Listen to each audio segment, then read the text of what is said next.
নওগাঁর নিয়ামতপুরে যৌতুকের দাবিতে স্ত্রীকে হত্যার অভিযোগে মোস্তাফিজুর রহমানের মৃত্যুদণ্ড দিয়েছেন আদালত।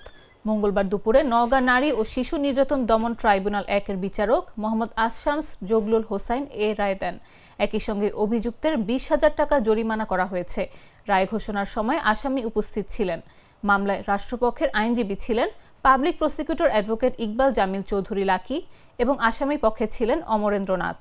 মামলা সূত্রে জানা যায় 2007 সালে বিয়ের পর যৌতুকের দাবিতে তিনি প্রায়ই স্ত্রীকে মারধর করতেন। তালাকের পর পুনরায় বিয়ের পরও 50,000 টাকা দাবিতে নির্যাতন চলতে থাকে। 2015 সালের 10 আগস্ট রাতে কাঠের খাটিয়া দিয়ে আঘাত করলেন রানী ঘটনাস্থলেই মারা যান। পরদিন নিহতের বাবা আনিসুর রহমান নিয়ামতপুর থানায় হত্যা মামলা দায়ের করেন।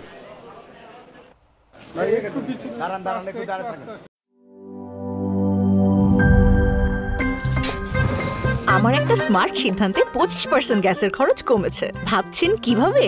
সাধারণ গ্যাস স্টোভ বদলে আমি এনেছি আরএফএল গ্যাস স্টোভ। এর সাইন্টিফিক নজল ও ব্রাস বার্নার ক্যাপ সমানভাবে তাপ ছড়িয়ে রান্না করে দ্রুত, তাই গ্যাসও বাঁচায় 25%, টাকাও বাঁচে 25%। আরএফএল গ্যাস স্টোভ নিরাপদ ও গ্যাস সাশ্রয়ী।